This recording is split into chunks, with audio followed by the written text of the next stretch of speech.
buying Discord Nitro with the Cash app is pretty easy thing to do. Today, I'm going to teach you how you can buy Discord Nitro with the Cash app. To do that, you need to have a Cash card. The Cash card is a credit card by the Cash app. You simply have to own it. After owning it, you have to go to the Discord. And in the Discord, you simply have to go to the settings. And in the settings, you simply must search for this thing, which is Nitro. And here you have to click on any of the plan that you want to subscribe.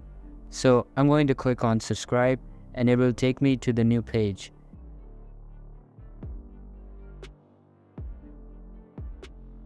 Now here you simply have to add a new payment method.